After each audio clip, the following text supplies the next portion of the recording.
young and I've been getting it. Nothing more important to me than my fucking niggas. Had to come up from the struggle. Down and out, right now, had to find my way out. Got everything here from the muscle. Oh yeah, we hustle.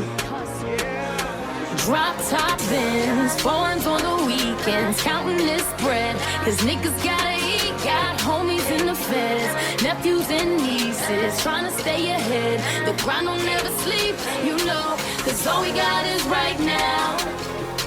Got all of my hitters, they with me, from 20s to 100s and 50s, until they turn my lights out. Oh, oh. I'm putting it on for my city. Ooh, oh, oh, oh, nigga, we won. Thank you so much. I really want to thank all of my sponsors. Shout out to DJ Active, and I really want to thank my mother. Shout out to Sparkle by Sound TV.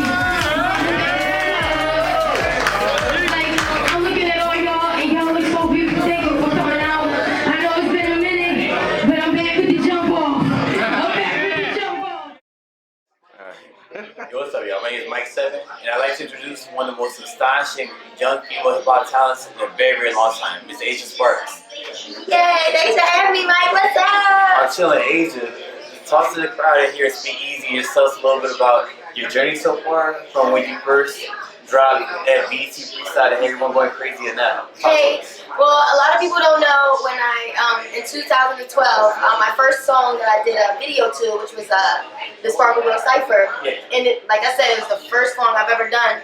I dropped it, I did a video for it. I actually recorded it the week before I dropped the video. I did the video. So then the video came out 2 weeks after, and I sent it to 50 Cent the first day, and he said, "This is nice." And the next thing you know, I had 17,000 viewers in one day. So for me, you know, I was just a girl that didn't know how to, I just knew how to rap. I love music. I didn't have any experience in music whatsoever. I just loved to do it, and I was good at it. And I guess some people could say I was just like an overnight success because, you know, I went Powerhouse 2 months after that, and I performed at Powerhouse. And then God has been so good because, you know, I've done BET Music Matters, 106 in Park, BET Hip Hop Cypher, and this is all in 1 year.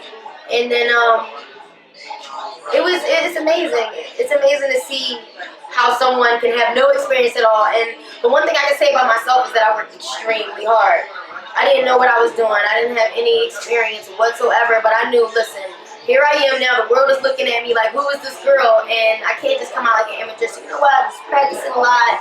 I've been out there, so now I just dropped my new mixtape, Sparkle by 2, which I'm so excited for, and that's it. You know, I came a long way. Definitely. So, ladies and gentlemen, for a lot of those on a national level, we didn't get a chance to really understand or get to know Asia Sparks until a special double exciting interview with legendary music executive Kevin Liles. Kevin Liles did a recent editorial for Double XL and name dropped one artist. Kevin Liles has worked with everybody from Jay-Z to Foxy Brown to DMX, you name it. And the only artist in this interview that he mentions by name happens to be the young and lovely Asia Sparks. Asia, how did that feel when you found out about this? I was excited. I didn't know. I'm like, oh really? Like, dang, that's what's up, Kev. Like, Kev is amazing. He's like the uncle slash, like, you know, dad slash, you know, mentor. And, you know, every time I get with Kev, it's like, yo, you are that chick. Like, Kev is just like, yo, you are that chick, you know? And it feels good to have someone who is responsible for a lot of careers, you know. And I'm not saying he's responsible for them, and not saying that those artists wouldn't be where they are if it wasn't for Kevin. But a lot of times they wouldn't, and he's amazing. And the fact that, you know, it was my first year in the game. I've only been in the game for a few months, and to be honest, I wasn't even signed under his management at the time of him actually dropping that article. So it meant a lot to me, and I was like, wow, Kevin Liles really, he believes in the movement, he believes in the music, and the fact is, he just gave me a decent cosign, and I didn't even have to sign a contract. And for someone to do that out of the kindness of their heart and just that purity, it just shows that they're really down for you. And if anybody knows Kevin Liles, he's a down ass person. He's awesome. And shout out to Kev. I love you, Kev. Thank you. That's it. You know, it's awesome. So more than anything, we gotta talk about the project. You have some special songs on here. You know, Secret Garden with the wonderful Quante Cruz, Yeah. another MCI Space Camp, Great Time, Young Brother, and a very special feature from my man Dizzy Wright. Tell us about that record. Oh my God, Dizzy is awesome. Yo, Dizzy is the most awesome like guy in the world. Dizzy Wright. Well, you know, Dizzy's hippie, and it was so funny because Dizzy was like, yo, off rip, another cool dude, queen in this rap game. I'm like, yo, Dizzy was more kind of steps, has been touring and everything. I'm like, damn, thanks for hitting me. Like, thanks, I'll be cleaning this, cool. So, you know, off rip, Dizzy's like, yo, I got Spark the Flame, yo, you need to remix that joint. I'm like, I got you, whatever. We're gonna get to that. So I was like, yo, I got this record for you, you know, and if you're friends in the industry, there shouldn't be no type of, oh, I gotta do this for you. Dizzy's a good friend, and Dizzy killed it. It's called Tippity Top. Make sure you go check it out. Sparkle Vine 2. It's called Tippity Top. And when we came out here, we actually performed it at Webster Hall, New York, a few weeks ago. And he came out here, and we just spent time together listening to the record. And it's just really a fun record. I mean, we like Dizzy, he knows like how to have a good time. He has that energy. He has that positive energy, and he has the type of the words and the type of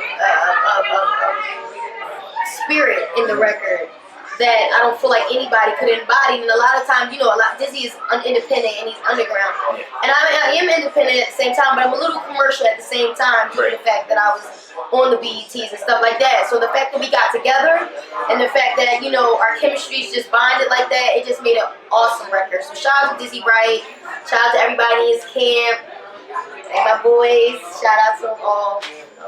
That's awesome to hear. One other thing a lot of people don't know is that Asia does a lot of philanthropy. So recently she spoke to a school of kids, and she's always giving back. Tell us about what it means to be a Sparkle girl and what it means to actually give back to a lot of young girls to look up to. Right. Well, I actually just dropped a video, Sparkle Girl Anthem, and I actually had the little girl in the video talking about, what's the Sparkle Girl? And I was just like, you know, Sparkle Girls are inspiring, Sparkle Girls are leaders, Sparkle Girls are beautiful on the inside out. But also, Sparkle Girls work very hard.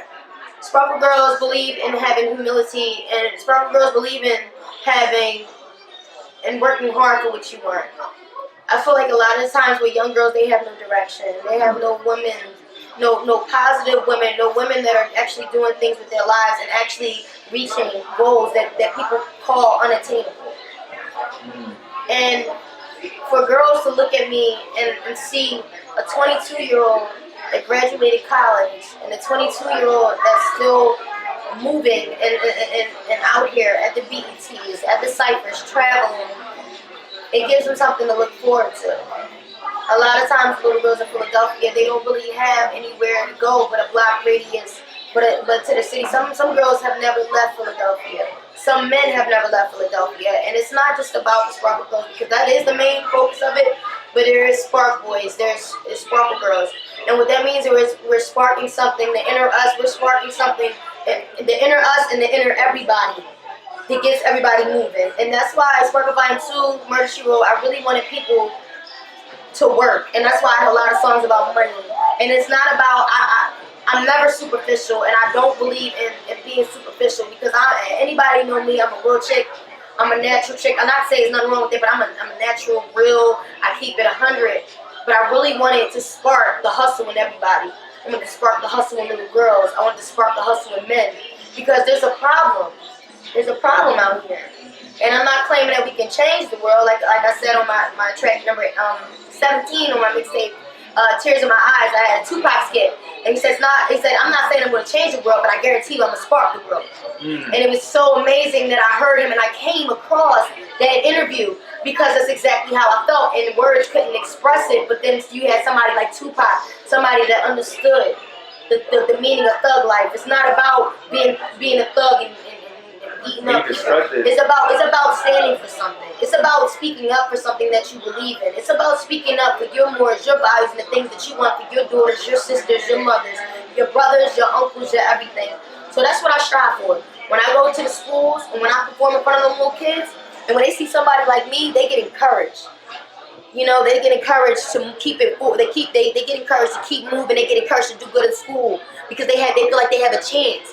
They look at people in their families, or I'm not gonna sit there and say and I assume what's going on in everybody's life, but they look at people and the people in their families, or they look at the people what's going on out here with the Mike Browns. They look and they don't have hope. So that's what I think that the Sparkle Girls do, and I do. I'm not trying to change the world. I just want to give people a little hope one day at a time, and that's all I can ask for, like for people to just take in from me.